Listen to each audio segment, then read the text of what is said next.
저희가 지난 시간에는 이제 살아남은 요아스, 아달랴의 반역으로 인해서 다윗의 모든 후손들이 다 죽임을 당했을 때에 딱 한 사람 살아남았죠. 여호야다의 부인인 여호쉐바의 고모죠. 그러니까 자신의 고모에 의해서 요아스는 살아남게 됩니다. 일종의 생존자죠. 그리고 이제 그 요아스가 왕이 됐고 7살에 왕이 됐고 그가 40년 동안 이스라엘을 통치하게 됩니다. 그래서 오늘 12장은 그 40년 동안 이스라엘을 통치했던 요아스에 대한 이야기를 하려고 합니다. 40년이면 이렇게 오랫동안 통치한 왕이 별로 없어요. 다윗, 솔로몬, 이전 시대에는 다윗하고 솔로몬이 있었고 이 뒤에는 여로보암 2세가 40년을 통치를 해요. 그러니까 어떻게 보면은 한 세대 동안 상당히 오랫동안 통치를 했고 그 기간이 어떻게 보면 여호와의 한 왕이 오랫동안 통치했다는 것은 또 여호와의 은혜의 기간이기도 합니다. 그러나 꼭 그렇진 않은 부분은 있습니다. 왜냐하면 다윗과 솔로몬은 은혜의 기간이었지만 여로보암 2세 때는 상당히 악한 왕이었기 때문에 여호와 보시기에 악한 자들이 여로보암 2세 시대에 악했고 그래서 이제 하나님이 어떻게 보면 그 긴 기간이 심판의 기간이 되기도 했습니다. 그러나 이제 요아스의 시대는 그렇진 않았습니다. 그래도 여호와를 섬기는 일을 복원하기 위해서 다시 회복시키기 위해서 열심히 노력했던 왕이기도 합니다. 요아스가 이제 그 7살에 왕이 됐기 때문에 그를 도와주는 사람이 꼭 필요했습니다. 7살이 뭘 알겠습니까? 물론 말을 할 줄 알고 걷기는 할 수 있었지만 그가 통치하려면 그를 도와줄 사람이 필요했는데 지금 태우도 다 없죠. 태우도 없고 했기 때문에 누가 그를 제일 옆에서 도와줬냐면 그를 다시 왕으로 세운 여호야다 제사장 여호야다가 그를 옆에서 보좌하면서 일종의 섭정을 했던 것이죠. 그 여호야다가 섭정으로 보좌를 했습니다. 그래서 2절에 보시면 그가 교훈하는 모든 날 동안은 여호와 보시기에 정직하게 행하였더라라고 표현하고 있습니다. 그러니까 여호야다가 요아스를 보좌하였고 요아스는 여호야다의 말을 비교적 잘 들으면서 여호야다가 인도하는 대로 그리고 여호야다는 또 여호와 보시기에 정직했다라고 얘기하고 있기 때문에 하나님의 말씀을 올바로 요아스에게 전달했던 것 같습니다. 그러니까 좋은 스승과 제자 아니면 좋은 왕과 신하 좋은 그런 관계들을 쭉 유지하면서 평탄하게 그 왕권이 세워졌고 이스라엘이 이렇게 되면 평화의 시대를 누릴 수 있게 되었습니다. 여기서 보면 여호야다의 그 공이 상당히 컸다고 볼 수 있고 요아스도 상당히 그런 부분에 있어서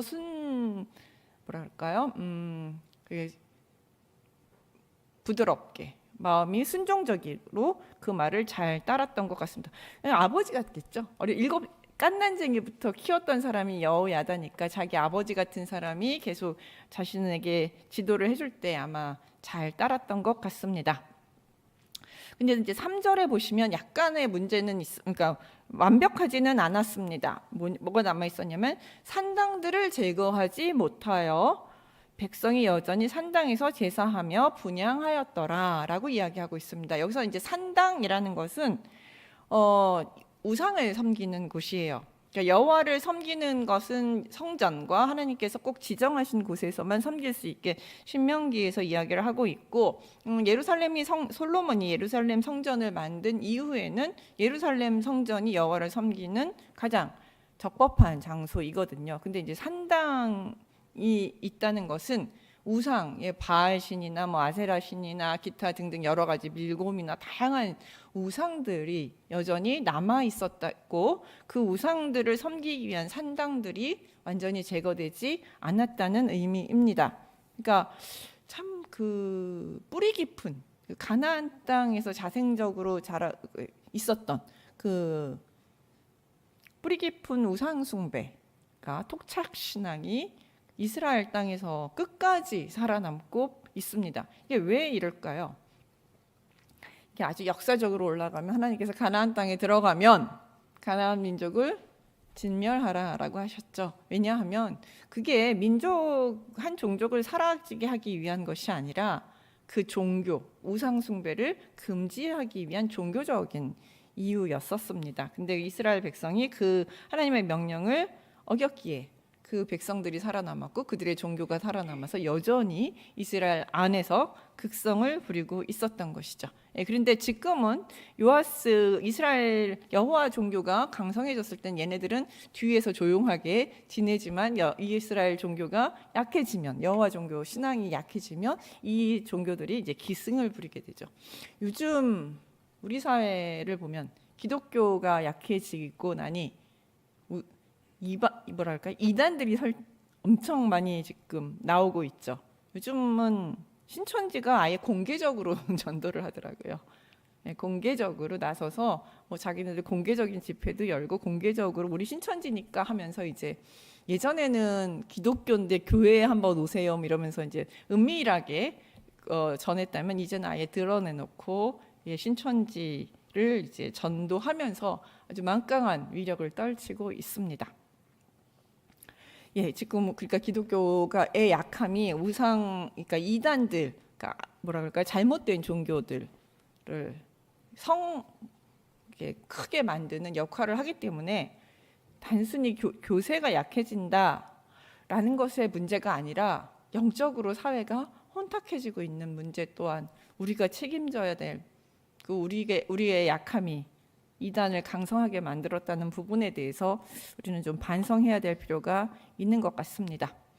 어쨌든 이렇게 해서 이제 전체적인 초반에 이제 전체적인 이야기를 하고 있고요. 그래서 요아스는 초반에는 되게 긍정적인 평가를 받습니다. 그래서 그 이야기와 연결돼서 4절부터 보시면 이제 어떤 긍정적인 일들을 했는지 기록이 되어 있는데 성전을 수리하려고 작정을 합니다. 그래서 4절에 보시면 요아스가 제사장들에게 이르러 여호와의 성전을 거룩하게 하여 드리는 모든 은 곧 사람이 통용하는 은이나 각 사람의 몸값으로 드리는 은이나 자원하여 여호와의 성전에 드리는 모든 은을 가져다가 성전을 각각 아는 자, 제사장들이 각각 아는 자에게 받아서 성전의 모든 어느 곳이든지 파손된 것을 보거든 그것으로 수리하라 라고 명령을 내립니다. 즉 성전 수리 명령을 제사장들에게 내렸던 것이죠. 근데 이제 그 자금이 어떤 자금이냐면 4절에 보시면 세 가지 종류의 자금이죠. 모든 성전에 거룩하게 드리는 모든 은, 그러니까 사람이 통용하는 은. 여기서 이제 사람이 통용하는 은이라는 것은 성전세예요. 그러니까 출애굽기 30장 12절에 나오는 것 성전세를 이야기합니다. 생명의 속전이라고 얘기하거든요. 생명의 속전이라고 하는데 반세겔 정도 드리는 성전세입니다. 그리고 이제 두 번째로 언급된 몸값으로 드리는 은은 레위기 27장 2절에서 언급된 그 사람의 값을 여호와께 드리기로 서원한 값에서 서원을 했을 때 내가 사람을 하나님께 드리기로 했을 때 서원을 하면 서원을 할 수 있거든요. 근데 그때 이제 사람을 진짜 불태워 드리는 게 아니라 그 사람의 몸값에 해당하는 돈을 이제 성전에 바치면서 이 사람을 하나님께 드렸다라고 이제 이야기를 합니다. 그거를 이야기를 합니다. 사람의 몸값. 그다음에 이제 세 번째는 자원제입니다. 성전에서 이제 자원하여 드리는 것들, 내가 감사 헌금 이런 이제 기쁜 일이 있어서 이제 내가 헌금을 하고 싶잖아요. 그건데 그 중에 그것은 이제 꼭 은은 아니어도 됩니다. 뭐 물건이어도 되고, 그다음에 집일 수도 있고 보면 이제 내가 집을 여호와께 드렸다가 이게 아닌데 이렇게 생각해가지고 뭐라 그럴까요? 이거를 다시 후회해가지고 취소하는 경우도 있습니다. 어쨌든 드리는 경우 드릴 수도 있고 아니면은 곡식을 드릴 수도 있고 짐승을 드릴 제가 키우는 가축을 드릴 수도 있습니다. 그러나 여기서는 이제 은으로 드릴 수도 있으니 그 은 이렇게 이제 세 종류의 돈들에 대해서는 제사장 몫이 아니라 여기 이제 성전에서 쓰는 몫들이에요. 요거 가지고 이제 성전을 수리하라라고 명령을 합니다. 그리고 그 또 5절에 보시면 각각 아는 자의 제사장들이 아는 자에게 받아라라고 얘기하는데 여기서 아는 자라는 것은 그 재무 담당 관리를 뜻하는 관용 어구예요. 그러니까 돈 관리를 잘하는 사람. 이란 뜻이에요. 그러니까 재무 담당, 그 성전에도 재무 담당이 있겠죠. 우리도 재정부가 있듯이. 예, 그래서 재무 담당관에게 돈을 받아서 필요한 곳에 수리를 해라라고 제사장들에게 명령을 합니다. 물론 이제 제사장들이 수리를 하는 것은 아니고 그것을 돈을 받아서 일꾼들을 고용해서 이제 성전 제사를 성전 수리를 하는 것이죠. 근데 문제는 6절에 보시면 이 수리가 제대로 이루어지지 않았습니다. 요아스 왕 23년에 이르도록 제사장들이 성전에 파손된 곳을 수리하지 아니하였다라고 얘기합니다. 왕이 맘먹고 성전 수리를 위해서 하라고 명령을 내렸는데 제사장들이 성전 수리를 하지 않았습니다. 근데 그 기간이 얼마인지는 잘 모르겠어요. 그것이 3년이 된 1년인지 2년인지 5년인지 10년인지는 정확하게 알 수가 없습니다. 그렇지만 왕이 에 오른 지 23년이 되도록 이때가 나이가 30살이 됩니다. 예, 30세가 되도록 이제 왕의 이걸 보면 이제 이때까지 왕의 명령이 제대로 서지 않았음을 볼 수 있습니다. 왕이 명령했는데 제사장들이 수행을 하지 않았다는 것이죠. 그러면은 누구의 힘이 더 센 거예요? 제사장들의 힘이 더 세다는 거죠. 예, 왕명을 무시할 수 있을 정도로 지금 제사장의 힘이 더 세다는 것을 볼 수 있습니다. 왜냐하면 이제 지금 왕보다 더 높은 사람이 왕을 옆에서 조언하고 왕을 지도하는 사람이 누구냐면 대제사장 여호야다잖아요. 그러니까 여호야다가 제사장 그룹이기 때문에 제사장 그룹의 힘이 상당히 셌고 그래서 이제 이런 왕의 명령도 무시하는 그런 상황이었던 것이죠. 그러니까 이걸 보면은 이제 제사장 그룹이 좀 권력을 많이 갖고 있다 보니 순수함을 잃었던 것, 종교적 순수함을 잃었던 것을 알 수 있습니다. 그래서 30살이 되던 그 해 이 요아스는 다시 한번 제사장들과 여호야다를 부릅니다. 자신의 스승이자 여호야다를 불러서 이르되 너희가 어찌하여 성전에 파괴된 데를 수리하지 아니하였느냐 하면서 크게 질책을 합니다.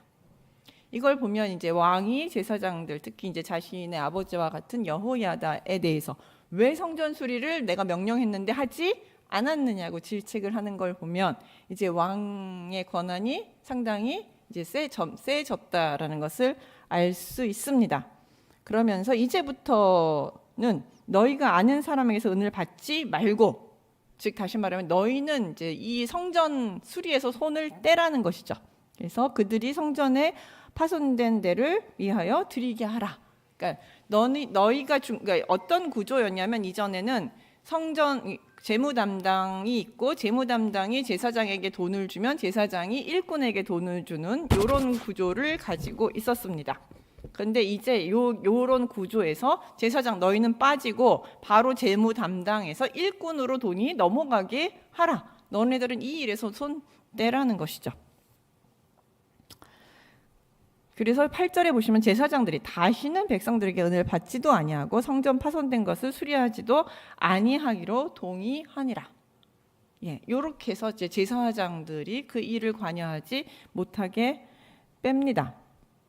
이제 이런 일들을 보면 제사장들을 거기서 이제 일을 빼는 걸 보면 그동안 어떤 일이 있었는지 대충 추측이 가시겠죠.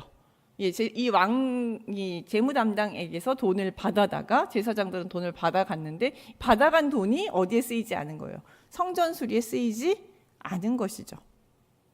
즉 제사장들이 그 성전 수리에 쓰여야 될 돈을 받아다가 자신의 월급으로 생활비로 쓰든지 아니면 자신의 권력을 누리는데 사용하든지 다른 데 사용했다는 것이죠. 그래서 이게 성전 수리비로 넘어가지 않았던 것이죠. 그렇기 때문에 그런 구조이기 때문에 이 구조 속에서 누구를 뺐느냐면 제사장을 탁 빼버린 것입니다. 그래서 제사장 여호야다가 어떤 방법을 사용했느냐 하면 제사장들을 빼기 위해서 이걸 자세하게 9절부터 기록을 합니다.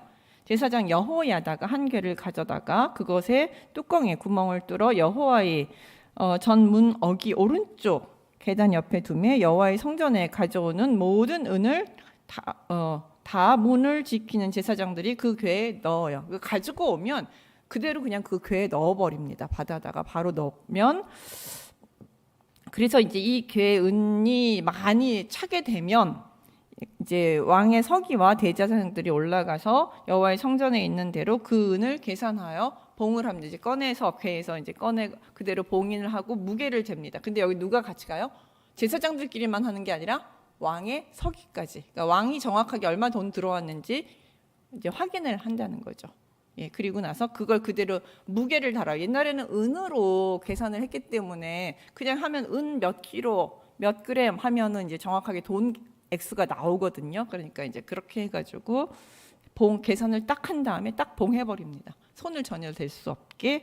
그리고 달아본 은을 누구에게 바로 주냐면 일하는 자, 곧 여호와의 성전을 맡은 자의 손에 바로 넘기면 그들은 또 여호와의 성전을 수리하는 목수와 건축하는 자들에게 주고 또 비장이나 석수에게 주고 또 여호와의 성전 파손된 데를 수리하는 제목과 다듬는 돌을 사게 하여 성전을 수리할 모든 물건을 위하여 쓰게 하였습니다. 아주 철저하게 이 돈을 성전 수리 비용을 관리했다는 것을 언급하고 있습니다. 그 이전에는 그 수리비들이 다 어디로 사라졌다는 것입니까? 제사장의 주머니로 들어가게 됐는데 이제 제사장을 뺨으로써 그 모든 비용들이 철저하게 성전 수리에만 사용이 되게 되었습니다. 그러니까 어느 정도 철저했느냐면 13절에 보시면 성전에 드리는 그 은으로 그 성전의 은대접이나 불집게나 주발이나 나팔이나 아무 금그릇이나 은그릇도 만들지 아니했다라고 얘기해요. 요거는 사실 성전에서 쓰는 기명들이잖아요. 그러니까 필요하면 또 만들 수도 있는데 이것조차도 만들지 않았다는 거죠. 오직 그 은을 가지고는 성전 수리만 했다는 것입니다. 근데 그 일을 담당하는 사람이 어떤 사람이었느냐면 15절에서 보시면 그 은을 받아 일꾼에게 주는 사람들과 회개하지 아니하였으니 이는 그들이 성실히 일을 하였음이라 라고 얘기합니다. 여기서 이제 회개하지 않았다, 사람들과 회개하지 않았다라는 얘기는 그 담당관이 일꾼에게 딱 돈을 줘요. 여기 얼마 딱 주면 세보지 않아도 오늘 일당 15만 원 딱 드리려면 15만 원을 그냥 봉투채 딱 주잖아요. 그럼 그거 세보지 않아도 딱 15만 원인 거예요. 이런 일정도 속이지 않았기 때문에 관리가 돈 받으면 그대로 딱 갖다 줬다는 거죠. 이렇게 정확하게 기록을 하는 걸 보면 그 이전의 제사장들은 어땠다는 걸 알 수 있습니다. 여호와의 성전의 그 수리비로 받은 그 돈들을 제사장들이 제대로 관리하지 않았고 뭔가 속임수도 있었고 뭔가 비리가 상당히 많았었다. 그 돈에 대해서 수리에 대해서 성실하지 않았다라는 것을 오히려 대조적으로 보여주고 있습니다. 왜 이렇게 됐을까요? 왜 이들은 이렇게 됐을까요? 이따 같이 또 생각을 해보도록 하겠습니다. 그 다음에 이제 이렇게 해서 이제 성전 수리가 완성이 됩니다. 이게 이제 요아스의 최대의 업적입니다. 성전 수리가 완성됨으로써 여호와를 섬기는 일이 더욱더 부흥이 되겠죠. 성전도 멀쩡해져. 교회도 보시면 우리도 이제 리모델링 하고 한 이유가 너무 허름하면 교회 오는 것도 참 그렇고 마음도 그렇고 우리 마음이 좀 더 잘 수리되고 좋은 곳에 오면 더 많이 오고 싶고 더 자주 오고 싶고 그곳에 가고 싶잖아요. 성전이 수리됨으로써 이제 여호와를 섬기는 일이 더 열심히 나고 부흥이 되고 많은 사람들이 여호와의 성전에 찾아오게 되면서 여호와를 섬기는 사람들, 신앙들이 더 좋아지게 됐죠. 이렇게 이제 여호와 신앙이 점점점 회복되게 되었습니다. 그래서 이제 요아스는 성전 수리를 하면서 여호와 종교를 회복하는 일을 하게 된 것이죠. 이게 이제 뭐냐 하면 그 11장에서 시작되었던 그러니까 여호야다가 아달랴에게 반란을 일으키면서 한 행동이 뭐냐면 바알 제사장들을 전부 죽이는 거였죠. 바알 제사장들을 전부 바알 제사장들을 제거하였었는데 그것에서 시작된 종교 개혁이 이제 성전을 온전하게 수리함으로써 완성이 되었다고 볼 수 있습니다. 그러나 이제 시간이 그렇게 열심이던 요아스도 어느 정도 시간이 지났습니다. 저기 17절에 보시면 그때에라고 나왔는데 이때가 언제인지는 정확하게 알기는 어렵습니다. 근데 40년 세월 중에서 아마 후반기로 들어가는 것 같습니다. 그때 어떤 일이 벌어졌느냐 하면 아람 왕 하사엘이 올라와요. 와서 가드를 쳐서 점령하고 예루살렘을 향하여 올라오고자 해요. 그러니까 이 당시는 아람이 가장 강성하던 때입니다. 이제 요 하사엘 때가 아람이 가장 강성해서 가드는 블레셋 지역이거든요. 블레셋도 강력한 블레셋도 치고 이제 예루살렘까지 점령하려고 이제 올라오려고 이제 선전포고하고 너네들은 우리에게 항복하라 뭐 이런 이제 서신들이 오고 갔겠죠. 우리가 너네들을 치려고 가니 너희는 항복하고 모든 걸 다 내놔라 뭐 이런 식으로 이제 미리 선전포고하고 하면서 올라오려고 하였는데 이때 유다 왕 요아스가 그의 조상들 유다 왕 여호사밧과 여호람과 아하시아가 구별하여 드린 모든 성물과 자기가 구별하여 드린 성물과 여호와의 성전 곡간과 왕궁에 있는 금을 다 가져다가 아람 왕 하사엘에게 보냅니다. 그래서 이제 그래서 결국 그 은금을 다 받고 보석을 다 받고 하사엘은 그대로 돌아가게 됩니다. 이게 이제 정치적으로 봤을 때는 전쟁을 하지 않았으니까 성공한 정책일 수도 있습니다. 지금 아람 군대가 워낙 강력하기 때문에 저 군대하고 싸웠다가는 뭐 예루살렘 유다가 남아나지 않고 질 것이 뻔해 보이는 상황이니 전쟁하지 않고 피하는 것이 가장 유다에게 있어서 그냥 그 성전 금만 가지고 해결 보는 것이 가장 합리적이고 백성들의 생명도 구할 수 있다. 이렇게 생각할 수 있습니다. 누구 돈이 많은 사람들 아니면 어떤 사람들이 세상에서 그러니까 사건을 해결하는데 제일 쉬운 게 돈으로 해결하는 게 제일 쉽다. 이런 말이 있죠. 물론 돈이 많은 사람 얘기입니다. 돈이 없는 사람은 돈으로 해결하는 게 제일 어려워요. 그렇지만 그런 것처럼 이 왕에게 있어서는 그만큼을 부담할 수 있는 돈이 있으니 어떻게 보면 그 돈으로 해결을 했던 것 같습니다. 근데 이제 이 하사엘이 여기다 하사엘에게 갖다 준 그 금은 돈들은 어디서 온 것이냐면 여호와의 성전에서 온 것들입니다. 여호와의 성전에 그동안 모아두었던 모든 것들, 특히 여호와의 성전에서 모아놓았던 것들, 여호와의 거룩한 것들을 전부 하사엘의 손에 넘겨준 것이죠. 사실 이렇게 가장 정치적인 것으로 가장 쉬운 방법을 선택할 수 있지만 사실 이스라엘에게 있어서는 이것보다 제일 먼저 할 게 뭐죠? 항상 우리들이 얘기하죠. 어려움이 온다거나 이스라엘이 침략을 당한다거나 적들에게 위협을 당할 때 이스라엘 백성이 제일 먼저 해야 될 일이 뭐냐면 여호와께 기도하는 거죠. 부르짖는 것이죠. 하나님, 이런 일이 벌어졌습니다. 어떻게 하면 좋겠습니까? 하나님, 그 뜻을 알려주십시오. 우리가 전쟁을 하리이까 아니면 조공을 바치리이까 아니면은 다른 방법이 있겠습니까? 아니면 하나님께서 직접 하사엘 군대를 쳐주시겠습니까? 하나님 도와주십시오 라고 하는 가장 강력한 무기가 있습니다. 하나님께 부르짖는. 근데 그 방법을 사용하지 않았습니다. 왜 사용하지 않았을까요? 사실 하나님께 부르짖는 것이 제일 강력하고 제일 쉽지만 이건 누구에게 해당되는 얘기냐면 신앙인들에게, 하나님을 철저히 믿는 사람에게는 이것이 가장 쉬운 방법일 수 있지만 하나님에 대한 신앙이 약한 사람들에게 있어서, 하나님을 잘 신뢰하지 못하는 사람에게 있어서 이 방법은 가장 어려운 방법입니다. 어떻게 믿어? 내가 기도만 하고 있으면 하나님이 응답해 주신대? 응답해 주실지 안 해주실지 알 수 없잖아. 전에는 해주셨지만 이번에는 안 해주실지 어떻게 알아요? 그걸 어떻게 해요? 확신을 할 수 있겠습니까? 저 사람은 해줬지만 나한테는 응답 안 해줄 수도 있잖아요. 내가 금방 응답해 줄 수도 있지만 오랫동안 응답 안 해주실 수도 있잖아요. 사실 우리 기도할 때 우리 마음속에 이런 마음들이 있지 않나요? 기도 열심히 해요. 우리가 열심히 찾아요. 우리는.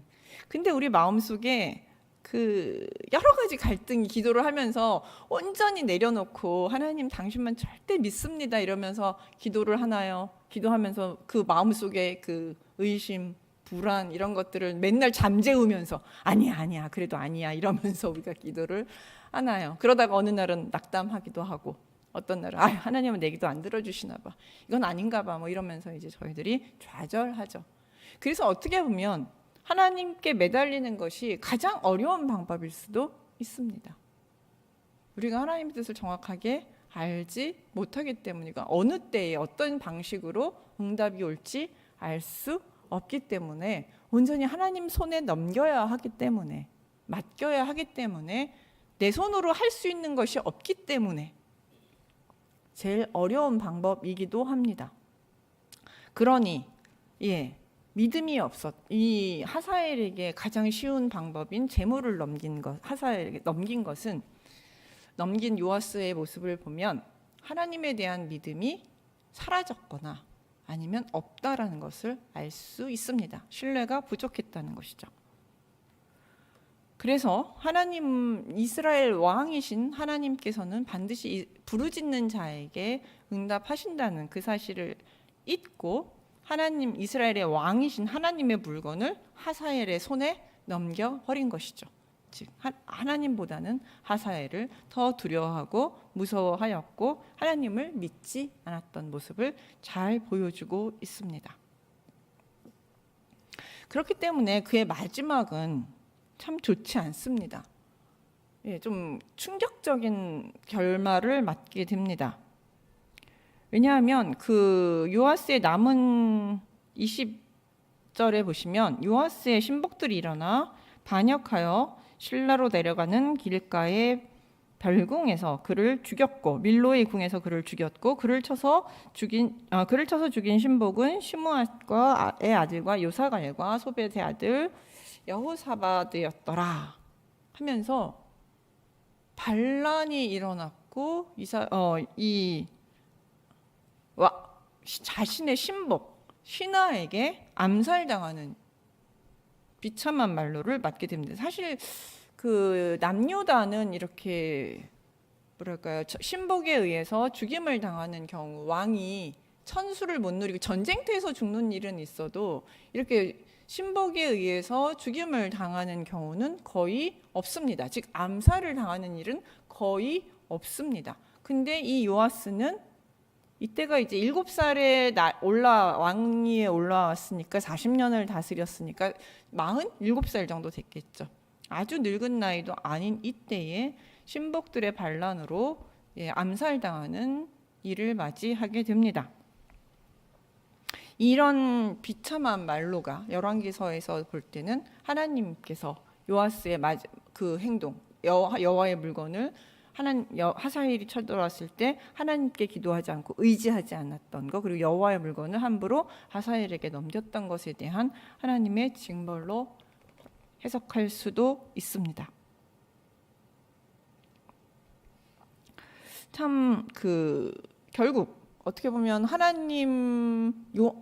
요아스는 하사엘의 칼은 피할 수 있었지만 여호와의 심판의 칼날은 피하기 어려웠던 것 같습니다. 이렇게 해서 요아스는 반란의 생존자였죠.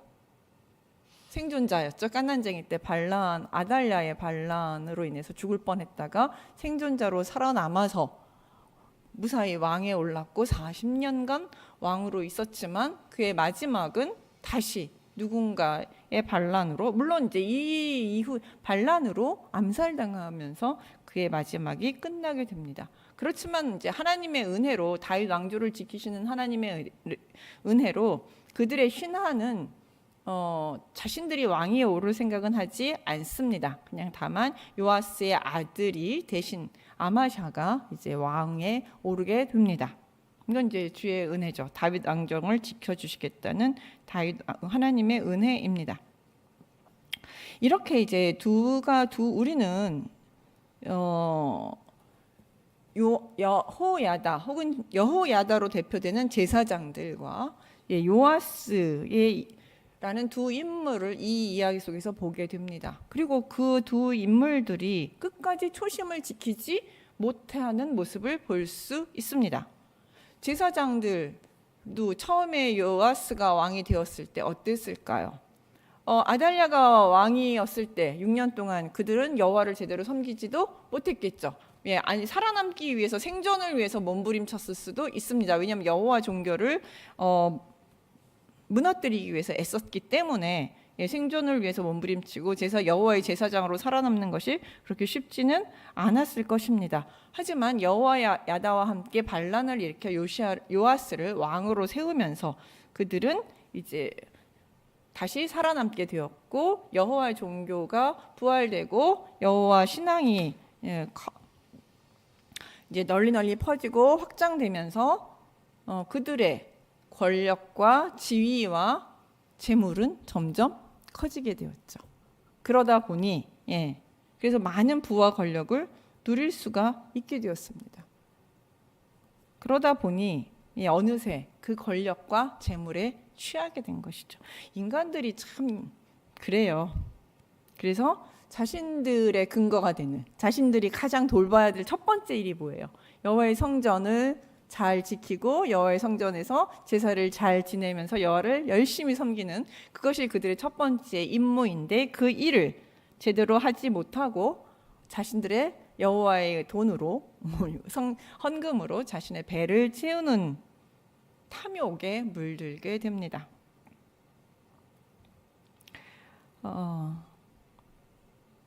처음에는 순수한 공신들이었죠. 여호와에 대한 열정과 하나님이 다윗 왕조를 지키신다라는 그 약속을 믿었던 이 순수한 믿음을 가진 이들이 어느 순간 권력과 부를 갖게 되는 순간 이렇게 탐욕에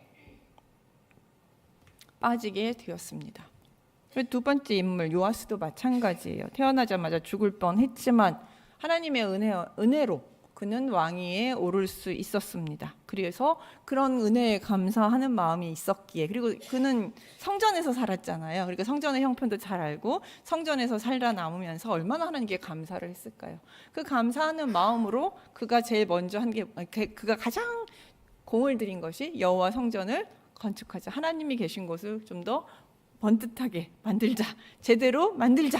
이제 이런 생각을 하면서 여호와에 대한 어떤 사랑, 헌신을 그 성전 수리를 통해서 보여주었죠. 열심을 참 보였습니다. 그래서 제사장들이 잘못했을 때 자기를 키워줬던 여호야다까지 막 질책을 해가면서 그는 여호와께 대한 헌신을 보여주었습니다. 그러나 그 또한 이제 권력이 강해지고 제사장들이 더 이상 자신의 말에 꼼짝 못하게 되고 그의 권력이 점점점 강해지면서 무엇이 약해지게 되냐면 여호와께 매달리는 신앙도 약해지게 된 것이죠. 왜냐하면 이제 제사장 자신이 말했을 때 말이 잘 먹히잖아요. 이제 자신을 반대할 사람들이 없어진 거죠. 내가 말하면 그대로 이루어지다 보니까 자신의 생각, 세상의 방식들을 이제 따르게 된 것입니다. 그래서 하사엘이 쳐들어왔을 때도 하나님께 부르짖기보다는 이제 그동안 살았던 습관처럼 오랫동안은 하나님께 부르짖었지만 그 뒤에 편안한 시대에는 하나님께 부르짖지 않고 자신의 권력과 힘으로 문제를 해결한 것처럼 그렇게 문제를 해결해 나가게 된 것이죠. 결국 그 결과는 하나님과 멀어지게 된 것입니다. 그러니까 그래서 우리 인간은 역사를 통해서 교훈을 얻는다고 하지만 절대 역사를 통해서 교훈을 얻지 못합니다. 이렇게 해서 망한 사람들의 얘기가 성경에 무지 많고 자기도 들었고 뭐 다 자기 왕들도 선조 왕들도 이렇게 해서 망했다는 거 다 알고 있음에도 불구하고 요아스도 똑같은 길을 갑니다. 이게 인간이에요. 이게 원래 인간이란 존재는 죄가 죄악되기 때문에 조금만 방심하면 하나님한테 멀어지고 하나님을 떠나는 존재입니다. 내가 뭔가 된 것 같고 나는 안 그럴 것 같고 나는 믿음이 좋은 것 같지만 사실은 그렇지 않아요. 뭔가 조금만 가져도 교만해지고, 뭔가 조금만 누군가 나한테 잘해줘도, 누가 조금만 인정해주면 내가 되게 괜찮은 사람인 거고, 우월 의식을 제가 갖게 됩니다. 그러니까 그래서 가끔 우리가 마주치는 넘어지는 일, 좌절하는 일, 아니면 어려운 고난, 내가 도대체 해결할 수 없는 우리가 인생에서 만나는 그 다양한 고난들이 어떻게 보면 우리가 우리의 어리석음을 일깨우는 역할을 하고, 내가 참 약한 존재라는 것을 일깨우는 역할을 하고, 내가 하나님을 의지하지 않으면 살 수 없구나라는 것을 생각하게 되고, 나 참 별 볼 일 없는 존재이고, 내가 좀 괜찮은 인간인 줄 알았는데, 내 참 바닥을 보니 참 별 볼 일 없는 존재구나. 난 참 죄인이구나. 이런 것들을 깨닫는 계기가 됩니다. 그래서 하나님의 은혜로 지금까지 내가 살고 있구나. 난 하나님의 은혜 없이는 살 수 없구나. 나같이 이렇게 별 볼 일 없는 인간도 하나님께서 참 사랑해 주시니 참 감사하구나. 이런 것들을 깨닫는 시간이 된다는 거죠. 저는 얼마 전에 제가 오토바이하고 제 차고 이렇게 부딪혔는데, 제가 서 있는 오토바이를 쳤거든요. 근데 이제 물론 조그만 길인데, 그날은 그게 너무 화가 났는지 제가 사과를 안 했어요. 그렇게 해놓고, 네, 막 혼자 화가 막 나가지고 사과도 안 하고 그러고서는 이제 그러고 나서 제가 지금까지, 오늘까지 이 설교를 하는 이 시간까지, 난 진짜 못됐구나. 내가 좀 괜찮은 인간이라고 나도 생각을 하고 있었는데, 내가 참 바닥이구나. 내 안에 그 죄성은 어쩔 수가 없구나. 막 이런 생각이 이제 깨달으면서, 역시 하나님의 은혜가 아니면 내가 살 수 없구나. 내가 참 내 혼자 스스로 난 참 괜찮은 인간이라고 생각했던 그런 모습을 하나님이 여지없이 깨시는구나. 이제 이런 생각. 처음에는 그렇게 하지 않은 것에 대한 죄책감도 엄청 많고, 이제 죄송하기도 했고 뭐 이렇게 했지만, 어쨌든 그런 깨달음, 이걸 읽으면서 이제 그런 깨달음이 오더라고요. 근데 그 박살내시는, 나의 자존감을 박살내시는, 나의 미선을 박살내시는 그 순간이 어떻게 보면 우리가 하나님을 끝까지 붙잡고 가게 하시는 하나님 은혜의 시간일 수 있다라는 것이죠. 역시 나는 하나님 없으면 안 돼. 하나님이 나를 이쁘게 봐주시니까 내가 이쁜 거지. 실제로 그렇게 잘나거나 예쁜 건 아니구나. 이런 것들을 깨닫는 시간이 된다는 거죠. 그래서 저는 이런 너무 잘 나갈 때에, 내가 너무 좌절스러울 때, 내가 너무 못나 보일 때에, 내가 너무 어려울 때에, 하나님이 너 나한테 붙어라.